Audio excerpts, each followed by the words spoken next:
अस्सलाम वालेकुम स्टूडेंट्स। तो स्टूडेंट्स हमने न्यूक्लियर फिज़िक्स का कोर्स स्टार्ट किया हुआ है। लास्ट टाइम हमने इसका फर्स्ट चैप्टर स्टार्ट किया था। फर्स्ट चैप्टर के कुछ टॉपिक हमने स्टडी किए थे, तो आज भी हम उसी चैप्टर को कंटिन्यू करेंगे। हमने बेसिक इंट्रोडक्शन भी देख लिया था, काफ़ी सारे टॉपिक हमने स्टडी कर लिए हैं इसके। तो आज हम चैप्टर नंबर 1 जो इसका नाम है कि बेसिक प्रॉपर्टीज़ ऑफ न्यूक्लियस, इसे ही हम कंटिन्यू करेंगे। बेसिक प्रॉपर्टीज़ ऑफ न्यूक्लियस को हम स्टडी कर रहे थे, काफ़ी सारी प्रॉपर्टीज़ हमने लास्ट टाइम स्टडी कर ली थी। तो आज हम इसी टॉपिक को ही कंटिन्यू करेंगे। मतलब ये जो चैप्टर है इसका अभी इंट्रोडक्शन ही चल रहा है हमारे पास, तो इसी को हम कंटिन्यू करेंगे। लेकिन इससे पहले, आज के टॉपिक पर जाने से पहले हम देख लेते हैं कि हमने लास्ट लेक्चर में क्या क्या चीज़ें पढ़ ली थी। लास्ट लेक्चर में हमने देखा था बच्चों कि हमारे पास न्यूक्लियर फिज़िक्स जो सब्जेक्ट हम पढ़ रहे हैं उसकी हिस्ट्री क्या है हमारे पास, ठीक है। वो कैसे डिस्कवर हुई, किसने की, जिसमें मैंने आपको साइंटिस्ट का नाम बताया था कि 1896 में बेकरेल ने सबसे पहले एक्सपेरिमेंट किए रेडियो एक्टिविटी के ऊपर, जहाँ से न्यूक्लियर फिजिक्स स्टार्ट हुई। उसके बाद मैंने 2 साइंटिस्ट और बताया आपको कि हमारे पास मैरी क्यूरी जो एक फीमेल थी, उन्होंने भी बहुत सारे एक्सपेरिमेंट किए। और उसके बाद मैंने आपको बताया था कि हमारे पास न्यूक्लियर फिज़िक्स क्या होती है। न्यूक्लियर फिज़िक्स की मैंने आपको डेफिनेशन समझाई थी। उसके बाद हम आए थे एटम के ऊपर कि भाई न्यूक्लियर फिज़िक्स आपको तब तक समझ नहीं आ सकती जब तक आप एटम का स्ट्रक्चर नहीं समझेंगे, एटम के बारे में नहीं समझेंगे कि उसके अंदर कौन कौन से पार्टिकल होते हैं, वो पार्टिकल कैसे मूव करते हैं, उनके ऊपर चार्ज क्या होता है, उनका मास क्या होता है, उनका रेडियस क्या होता है, उनका डायामीटर क्या होता है। ये चीज़ें आपको समझ नहीं आएंगी तब तक हम न्यूक्लियर फिजिक्स को नहीं समझ सकते। तो यहाँ पर हमने लास्ट टाइम एटम को स्टडी किया था, ठीक है। उसमें हमने देखा था कि एक एटम के अंदर हमारे पास क्या होता है, इलेक्ट्रॉन होता है, प्रोटॉन होता है, न्यूट्रॉन होता है। ये इसके सब एटॉमिक पार्टिकल हैं। लेकिन जो हमारे पास प्रोटॉन और न्यूट्रॉन होते हैं ये उसके अंदर न्यूक्लियस में एग्जिस्ट करते हैं, जिसको हमने कहा था हैवीएस्ट पार्ट है और सेंट्रल पार्ट है एटम का, और ये न्यूक्लियस में दोनों एग्जिस्ट करते हैं। न्यूट्रॉन के ऊपर 0 चार्ज होता है, प्रोटॉन के ऊपर कोई चार्ज नहीं होता, इलेक्ट्रॉन के ऊपर नेगेटिव चार्ज हमारे पास होता है। ये मैंने आपको बताया था, ठीक है। फिर मैंने आपको इनकी वैल्यूज भी बताई थी कि भाई इलेक्ट्रॉन के ऊपर जो चार्ज होता है उसकी वैल्यू होती है 1.6 × 10⁻⁻19। सेम चार्ज की वैल्यू प्रोटॉन के ऊपर होती है, जस्ट डिफरेंस क्या है, electron with negative sign, proton with positive sign. Neutron के ऊपर कोई चार्ज नहीं होता, 0 चार्ज होता है। लेकिन उसके साथ साथ मैंने आपको बताया था कि इलेक्ट्रॉन का मास 9.11 होता है, ठीक है, × 10⁻31। लेकिन प्रोटॉन और न्यूट्रॉन का मास ऑलमोस्ट सेम होता है, 1.67 × 10⁻27। इलेक्ट्रॉन और प्रोटॉन के चार्ज की वैल्यू सेम होती है, प्रोटॉन और न्यूट्रॉन के मास की वैल्यू सेम होती है। यहीं से हमने स्टडी किया था रेडियो एक्टिविटी को, जिसमें मैंने आपको बताया था कि हमारे पास पीरियोडिक टेबल में कुछ एलिमेंट्स ऐसे हैं जिनका एटॉमिक नंबर ग्रेटर देन 82 है। हमने ये ऑब्जर्व किया, साइंटिस्ट ने ये ऑब्जर्व किया एक्सपेरिमेंट्स के दौरान कि ऐसे एलिमेंट्स जिनका एटॉमिक नंबर ग्रेटर देन 82 है वो खुद ब खुद रेडिएशंस को इमिट करते हैं। वो जो रेडिएशंस होती हैं उन्होंने उन रेडिएशंस को नाम दिए अल्फ़ा, बीटा और गैमा का नाम दिया। अल्फ़ा, बीटा और गैमा रेस जो उन एटम से इमिट होती हैं, उनके एटम से बेसिकली ऑर्बिट से इमिट नहीं होती, ये न्यूक्लियस से इमिट होती हैं, ठीक है। तो इन रेस को ये रेस हमारे पास आई जिन्हें हमने रेडियो एक्टिविटी का नाम दिया, इस प्रोसेस को रेडियो एक्टिविटी का नाम दिया। फिर हमने कहा रेडियो एक्टिविटी भी 2 तरह से होती है भाई, उसकी 2 टाइप्स होती हैं हमारे पास। 2 टाइप्स में मैंने आपको क्या पढ़ाया था, एक मैंने आपको पढ़ाया था नेचुरल रेडियो एक्टिविटी और एक मैंने आपको पढ़ाया था artificial radio activity. Natural radio activity मैंने आपको कहा था कि भाई ऐसे एलिमेंट जो खुद ब खुद रेज इमिट करते हैं, हमें उनको कोई भी extra energy, extra force provide करने की ज़रूरत नहीं है, वो खुद ब खुद ही रेज इमिट करते हैं। जो ग्रेटर देन 82 हैं एटॉमिक नंबर, वो नेचुरल रेडियो एक्टिव है। लेकिन कुछ एलिमेंट्स ऐसे भी हैं जो रेडियो एक्टिव तो हैं लेकिन हमें उन्हें बनाना पड़ता है रेडियो एक्टिव, मतलब एक्स्ट्रा एनर्जी दे दी, कोई एक्स्ट्रा सोर्स से हमने उसे एक्सटर्नल सोर्स से हमने उसे रेडियो एक्टिव बना दिया, उन्हें हम कहते हैं, वो हमारे पास आर्टिफिशियल रेडियो एक्टिव मटीरियल हैं, ठीक है। ये हमारे पास 2 टाइप्स हो गई। इसी टाइप से रेडियो एक्टिविटी की टाइप से हमने 2 एलिमेंट्स को डिस्कवर किया था कि भाई ऐसे एलिमेंट जो खुद ब खुद रेज इमिट करते हैं वो नेचुरल रेडियो एक्टिव एलिमेंट्स हैं, और ऐसे एलिमेंट जो खुद ब खुद रेडियो एक्टिव एक्टिविटी को शो नहीं करते, मतलब आर्टिफिशियल रेडियो एक्टिविटी को शो करते हैं, वो elements artificial radio active elements कहलाते हैं। ये हमने बच्चों लास्ट लेक्चर में ये चीज़ें स्टडी कर ली थी। अब हम आते हैं आज के टॉपिक की तरफ कि आज हमने कौन सा टॉपिक स्टडी करना है। आज बच्चों हमने स्टडी करना है न्यूक्लाइड, न्यूक्लियस और उसकी एग्जाम्पल्स, ये हम स्टडी करेंगे। लास्ट लेक्चर में मैंने आपको एटॉमिक नंबर, मास नंबर और न्यूट्रॉन नंबर के बारे में बता दिया था। अब हम आते हैं न्यूक्लाइड के ऊपर कि न्यूक्लाइड हमारे पास क्या होते हैं। A specific nuclear species with a given proton number, मतलब कोई भी ऐसी स्पीशीज, मतलब कोई भी हमारे पास एलिमेंट है, वो एक ऐसा एलिमेंट है जिसमें प्रोटॉन नंबर आपको दिए गए हैं। ठीक है, प्रोटॉन नंबर क्या है, दिए गए हैं। जी आपको किसी भी एटम के ऊपर दिया गया है। मैं साथ साथ आपको समझाती हूँ। फॉर एग्जांपल, ये हमारे पास कोई एटम है, ठीक है। मैंने आपको बताया था कि हम मास नंबर यहाँ पर लिखते हैं और एटॉमिक नंबर यहाँ पर लिखते हैं। अब न्यूक्लियाइड की डेफिनेशन क्या है कि भाई आपको ये दिया जाए, जी दिया जाए, ठीक है, ये कोई भी वैल्यू 2, 3, 4 ये आपको दी जाएगी, जी की वैल्यू दी जाएगी। एंड दी न्यूट्रॉन नंबर, जब आपको जी की वैल्यू भी दी गई है, वही जी की वैल्यू आपके न्यूट्रॉन नंबर की अगर वैल्यू है तो ऐसे एलिमेंट्स को हम न्यूक्लियाइड का नाम देते हैं। फॉर एग्जाम्पल, मेरे पास एक एलिमेंट है X और मैंने यहाँ पर लिखा है 4, मतलब मास नंबर 4 है और एटॉमिक नंबर है हमारे पास 2, और मैं कहती हूँ कि इसका न्यूट्रॉन नंबर भी 2 है। तो यहाँ पर देखें, ये वाली जो 2 की वैल्यू है ये वही है जो इसके जी की वैल्यू है। तो हम कह दें कि अगर न्यूट्रॉन नंबर की वैल्यू इक्वल हो इसके प्रोटॉन नंबर से, मतलब वो 2 है तो वो भी 2 हो, एलिमेंट में दी गई हो वैल्यू, मतलब जी एटॉमिक नंबर दिया जाता है हमेशा, तो वही एटॉमिक नंबर अगर न्यूट्रॉन नंबर की वैल्यू है n इक्वल है जी के, तो ऐसे एलिमेंट्स को हम नाम देते हैं न्यूक्लाइड का। अब in other words, given value of G tell us about the neutron number. जैसे मैंने आपको अभी समझाया कि भाई जो हमारे पास जी की वैल्यू है वही हमारे पास न्यूट्रॉन नंबर की वैल्यू है हमारे पास। तो ऐसे एलिमेंट्स को हम नाम देते हैं न्यूक्लाइड का। जैसे मैंने यहाँ पर एक एग्जाम्पल ली हुई है कार्बन की, कार्बन 12, 6, तो ये हमारे पास आ जाएगा Z is equal to 6, A is equal to 12, ये हमारे पास आ गया। अब इसमें न्यूट्रॉन नंबर हम फाइंड आउट करेंगे।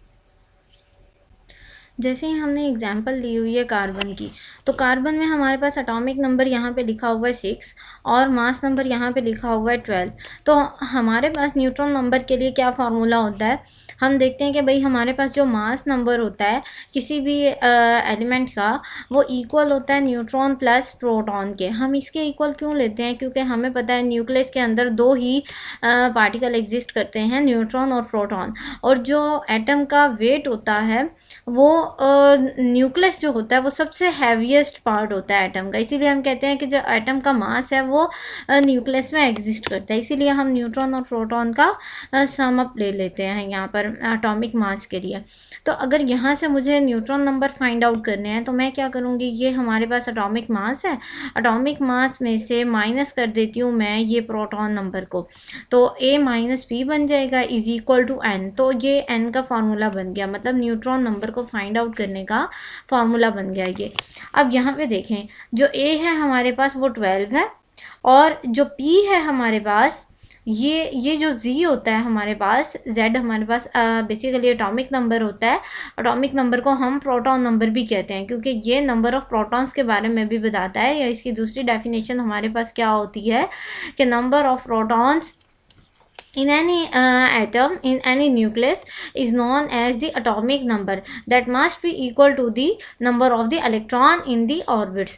तो यहाँ पर हमारे पास z is equal to 6 है, तो z is equal to 6 का मतलब है कि प्रोटॉन नंबर हमारे पास 6 है, प्रोटॉन की वैल्यू भी हमारे पास 6 होगी। तो यहीं से हमने इससे ये p की वैल्यू फाइंड आउट कर ली, 6 जो गिवन है यहाँ पर, ठीक है। तो यहाँ से 12 माइनस 6 इज इक्वल टू 6, तो ये हमारे पास आ गए न्यूट्रॉन नंबर की वैल्यू जो हमारे पास 6 है। The neutron number is 06 which is also the atomic number और the proton number। अब मैंने न्यूक्लाइड की डेफिनेशन क्या आपको समझाई थी बच्चों, कि न्यूक्लाइड हमारे पास कोई भी ऐसी स्पीशीज होती है, कोई भी ऐसा एलिमेंट होता है जिसमें उसका न्यूट्रॉन नंबर उसी के ऊपर दिया गया होता है। फॉर एग्जांपल, अब जैसे हमने ये एग्जांपल ली, इसका न्यूट्रॉन नंबर की वैल्यू 6 आई और न्यूट्रॉन नंबर की वैल्यू जो 6 है ये यहाँ पर दिया हुआ है, मतलब यहाँ पर जो प्रोटॉन नंबर की वैल्यू है 6, यही न्यूट्रॉन नंबर हमारे पास आए। इसका मतलब इसमें एटॉमिक मास भी दिया हुआ है, इसमें प्रोटॉन नंबर भी दिया हुआ है, इसमें इलेक्ट्रॉन नंबर भी दिया हुआ है, इसमें न्यूट्रॉन नंबर भी दिया हुआ है। तो ऐसा एलिमेंट जिसमें हमारे पास न्यूट्रॉन नंबर की वैल्यू उसी के ऊपर दी जाए, जैसे हमने 6 फाइंड आउट किया, 6 डिजिट ऑलरेडी यहाँ पर है, is equal to atomic number, proton number, ठीक है। तो ये हमारे पास ऐसे जो एलिमेंट्स होते हैं उनको हम न्यूक्लियाइड बोलते हैं। तो ये आई होप बच्चों आपको समझ आ गया होगा कि न्यूक्लियाइड हमारे पास क्या होता है। नेक्स्ट हम बात करते हैं न्यूक्लियस की। हमने आज न्यूक्लियाइड और न्यूक्लियस को डिस्कस करना था, तो ये अब हमारे पास सेकेंड पॉइंट है न्यूक्लियस। न्यूक्लियस हमारे पास क्या होता है, एक एटम जो होता है, जब हम एटम की बात करते हैं, जैसे मैंने लास्ट लेक्चर में भी आपको एटम के बारे में समझाया था, जब हम एटम की बात करते हैं तब हमारे पास आता है कि भाई एटम जो होता है ना, बेसिकली 2 पार्ट्स से मिलकर बनता है। अब 2 पार्ट्स कौन कौन से हैं, एक तो न्यूक्लियस होता है, ठीक है, और दूसरा हमारे पास ऑर्बिट्स होते हैं। एक एटम में या तो न्यूक्लियस होगा या ऑर्बिट्स होंगे। डेफिनेटली जो पार्टिकल होते हैं न्यूट्रॉन प्रोटॉन वो न्यूक्लियस में एग्जिस्ट करते हैं और इलेक्ट्रॉन ऑर्बिट्स में एग्जिस्ट करते हैं। इसके अलावा थर्ड कोई चीज़ नहीं होती। इसीलिए हम कहते हैं कि जो एक एटम है वो कंसिस्ट ऑफ 2 पार्ट्स, वो 2 पार्ट पर मुश्तमिल होता है। कौन कौन से, न्यूक्लियस और ऑर्बिट्स। ये जो न्यूक्लियस था ये डिस्कवर किया गया था इन 1911 में। रदरफोर्ड ने इसके ऊपर एक्सपेरिमेंट किया था, उस से ये रेडियो एक्टिविटी के ऊपर भी उसने काम किया था और ये न्यूक्लियस डिस्कवर हुआ 1911 में। जब न्यूक्लियस डिस्कवर हुआ तो यहाँ पर देखा गया कि भाई यहाँ पर इसके जो अंदर पार्टिकल्स हैं उनको हमने न्यूक्लियॉन्स का नाम दे दिया। न्यूक्लियॉन्स हमारे पास 2 तरह के होते हैं, एक प्रोटॉन और एक न्यूट्रॉन। प्रोटॉन ऐसे पार्टिकल जिनके ऊपर पॉजिटिव चार्ज होता है और इसकी वैल्यू होती है +1.6 × 10⁻⁻19 कॉलम। और न्यूट्रॉन हमारे पास ऐसा पार्टिकल जिसके ऊपर कोई चार्ज नहीं होता, 0 वैल्यू होती है इसकी। प्रोटॉन हमारे पास अब यहाँ से डिफरेंस शो हो रहा है कि भाई एक तो प्रोटॉन के ऊपर पॉजिटिव चार्ज है, न्यूट्रॉन के ऊपर कोई चार्ज नहीं है। प्रोटॉन के चार्ज की वैल्यू है, न्यूट्रॉन चार्ज है 0 वैल्यू। लेकिन एक सिमिलैरिटी भी है इन दोनों में, दोनों न्यूक्लियॉन्स में सिमिलैरिटी भी है। अब वो सिमिलैरिटी क्या है, यहाँ पर देखिए कि भाई प्रोटॉन का मास हमारे पास होता है 1.67 × 10⁻⁻27 kg और न्यूट्रॉन का मास भी यही होता है। जो इनके दरमियान में सिमिलैरिटी है कि भाई प्रोटॉन का mass almost equal to neutron mass होता है। तो यहाँ पर जो हमारे पास एक एटम होता है उसका जो न्यूक्लियस होता है उसका डायमीटर हमारे पास होता है 10⁻⁻15 मीटर। या आपके जनरल नॉलेज के लिए मैंने यहाँ पर लिखा हुआ है, एमसीक्यूज में अक्सर ये पॉइंट आ जाता है। तो ऑर्बिट्स में हमारे पास क्या होते हैं बच्चों, ऑर्बिट्स में हमारे पास होते हैं इलेक्ट्रॉन्स। इलेक्ट्रॉन्स के ऊपर होता है नेगेटिव चार्ज 1.6 × 10⁻⁻19 कॉलम। अब यहाँ पर देखें इलेक्ट्रॉन में और प्रोटॉन में सिमिलैरिटी आ रही है। क्या सिमिलैरिटी आ रही है कि इसके ऊपर भी चार्ज की यही वैल्यू है, इसके ऊपर भी चार्ज की यही वैल्यू है, लेकिन इलेक्ट्रॉन के ऊपर नेगेटिव चार्ज है, प्रोटॉन के ऊपर पॉजिटिव चार्ज है। और जो इलेक्ट्रॉन है इसका जो मास हमारे पास होता है वो होता है 9.1 × 10⁻31 kg। ठीक है, मतलब इन दोनों के मास में सिमिलैरिटी है लेकिन इसके मास में सिमिलैरिटी नहीं है। ठीक हो गया बच्चों। तो ये सिमिलैरिटी और डिफरेंस के पॉइंट ऑफ व्यू से मैंने कुछ पॉइंट्स आपको बता दिए कि भाई एटम 2 पार्ट से मिलकर बनता है। वो 2 पार्ट्स हमारे पास न्यूक्लियस और ऑर्बिट्स होते हैं। न्यूक्लियस में क्या क्या चीज़ें होती हैं और ऑर्बिट्स में क्या क्या चीज़ें होती हैं ये मैंने आपको बता दिया। डायमीटर भी आपको पता चल गया। डेंसिटी ऑफ न्यूक्लियर मैटर्स, मतलब न्यूक्लियर मैटर जो हमारे पास होते हैं उनकी डेंसिटी हमारे पास होती है 2.4 × 10⁻17 किलोग्राम पर मीटर क्यूब। ठीक हो गया, ये भी आपका MCQs है। तो ये आपके जो 2 पॉइंट्स हैं last one, diameter and density, ये आपके इंपॉर्टेंट पॉइंट्स हैं। आपने इनको अच्छे तरीके से याद करना है कि भाई डेंसिटी ऑफ न्यूक्लियर मैटर हमारे पास 2.4 × 10⁻17 किलोग्राम पर मीटर क्यूब होती है। तो ये न्यूक्लियस के बारे में कुछ चीज़ें थी जो मैंने आपको बताई। फर्दर इसको डिस्कस करते हैं कि भाई इसका साइज़ वगैरह हम कैसे डिटरमाइन करते हैं। तो nuclear radii are found from the 1.1 × 10⁻⁻15 metre. ठीक है, रेडियाई का मतलब है हमारे पास रेडियस। तो रेडियस हमारे पास न्यूक्लियोडाई जो है बच्चों बेसिकली हमारे पास जमा है रेडियस वर्ड रेडियस की। तो न्यूक्लियर रेडियाई जो हमारे पास होती है are found 1.5 into 10⁻⁻15 to 7.4 into 10⁻⁻15 metre. मतलब इनकी जो रेंज है न्यूक्लियर मैटर, जैसे हमने पीछे डेंसिटी उसकी पढ़ी, लेकिन यहाँ पर हम क्या डिस्कस कर रहे हैं कि भाई जो उसका रेडियस है वो किस रेंज में लाई कर रहा है, 1.1 से 7.4 की रेंज में लाई कर रहा है। Formula for the nuclear radius basically हम उसके साइज़ को मेजर करने के लिए फाइंड आउट कर रहे हैं। रेडियस जो हमारे पास होता है डायरेक्टली प्रोपोर्शनल होता है a⁻1/³ ए क्या है, ये हमारे पास मास नंबर है जो हमने पीछे डिस्कस किया कि भाई neutron number plus proton number is equal to mass number. यहाँ पर आर नॉट क्या है, आर नॉट हमारे पास कांस्टेंट है जिसकी डेरिवेशन यहाँ पर हमने नेक्स्ट में की हुई है। कांस्टेंट की डेरिवेशन नहीं करनी, जस्ट इसको डायरेक्ट करना है आपने। Nucleons are confined in a spherically symmetric shape. जो हमारे पास न्यूक्लियॉन्स होते हैं उनकी हमेशा एक स्फेरिकल सिमेट्रिक शेप होती है। तो R is equal to R naught a⁻1/3। मतलब ये फार्मूला हमें बताता है कि भाई हम रेडियस न्यूक्लियस का फाइंड आउट कर सकते हैं इस फार्मूले से, अगर आपको क्या पता हो, मास पता हो, और ये तो हमारे पास एक कांस्टेंट वैल्यू होती है, ये हमें नोन होगी, जस्ट आपको मास पता होना चाहिए। Nucleons are confined in this spherical symmetric shape. Spherical symmetric shape को हम डिस्कस कर रहे थे, मतलब एक स्फेयर की टाइप की जो शेप होती है। फॉर एग्जाम्पल हमने कहा है कि भाई न्यूक्लियस के अंदर दो पार्टिकल एग्जिस्ट करते हैं। कौन कौन से पार्टिकल एग्जिस्ट करते हैं? न्यूक्लियॉन्स और प्रोटॉन। न्यूक्लियॉन्स में हमारे पास दो पार्टिकल होते हैं, न्यूट्रॉन और प्रोटॉन। अब स्फेरिकली सिमेट्रिक शेप का क्या मतलब है कि भाई ये इस तरीके से एग्जिस्ट करेंगे जैसे मैं ये बना रही हूँ, ये हमारे पास स्फेरिकली सिमेट्रिक शेप कोई होगी, एक स्फेयर की तरह की शेप होगी। इसमें ये न्यूक्लियॉन्स और प्रोटॉन्स आपस में ऐसे जुड़े होंगे, कंबाइन होंगे, ठीक है। तो ये हमेशा स्फेरिकली सिमेट्रिक शेप में एग्जिस्ट करते हैं। It was confined by high energy neutron and the electron scattering experiment. ठीक है, यहाँ पर एक्सपेरिमेंट किए गए कि भाई ये जो हमारे पास अबव अजम्पशन है, ये वाला हमने कहा कि nucleons are confined in this spherical symmetric shape. हमें ये कैसे पता चला कि भाई वो स्फेरिकली सिमेट्रिक शेप में एग्जिस्ट करते हैं?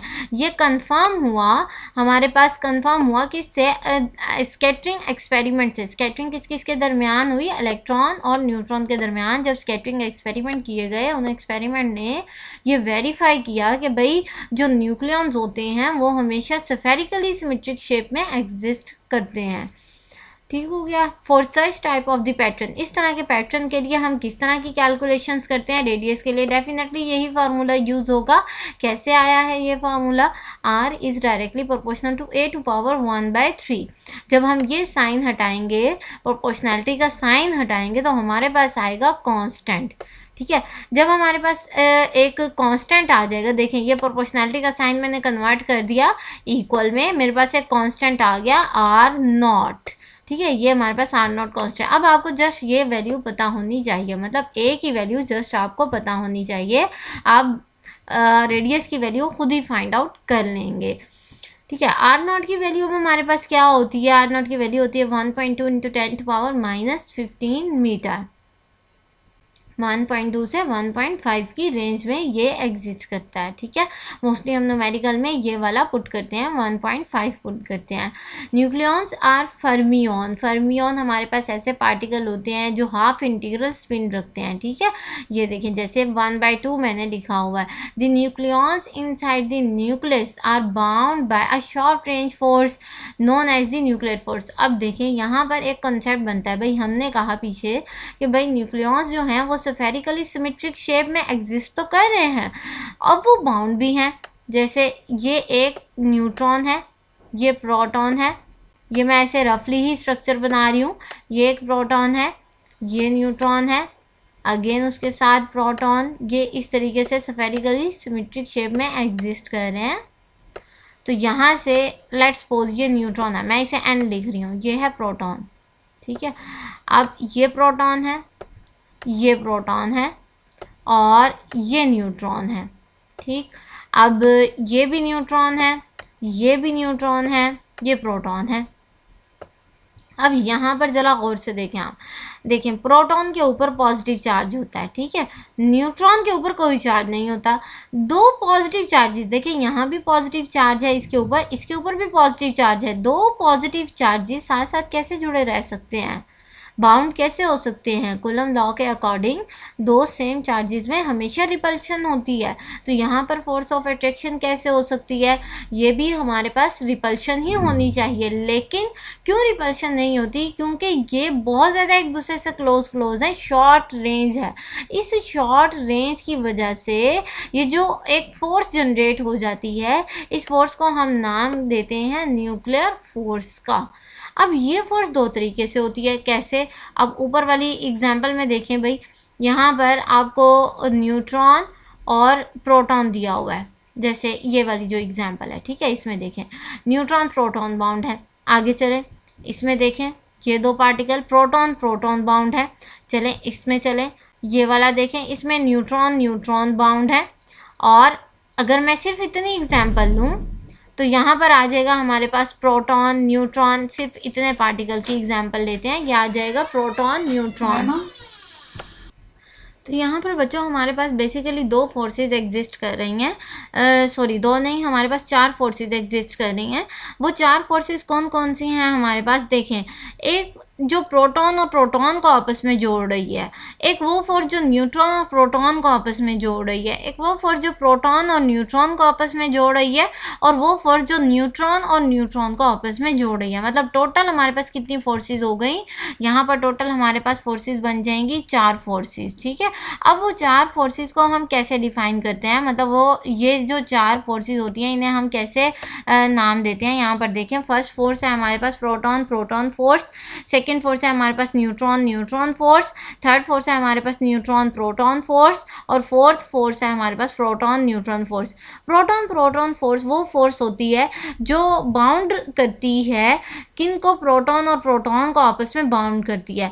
न्यूट्रॉन न्यूट्रॉन फोर्स वो होती है जो दो न्यूट्रॉन पार्टिकल को आपस में जोड़े रखती है। न्यूट्रॉन प्रोटॉन फोर्स वो होती है जो न्यूट्रॉन और प्रोटॉन को आपस में जोड़े रखती है। प्रोटॉन न्यूट्रॉन वो फोर्स होती है जो प्रोटॉन और न्यूट्रॉन के पार्टिकल को आपस में जोड़े रखती है। क्लियर हो गया यहाँ तक? अब ये यहाँ से यहाँ तक जितने भी चार फोर्सेस हमने स्टडी की हैं, इन सब में हमने सिर्फ न्यूक्लियॉन्स को डिस्कस किया है। हम न्यूक्लियॉन्स के अलावा किसी पार्टिकल को स्टडी नहीं कर रहे।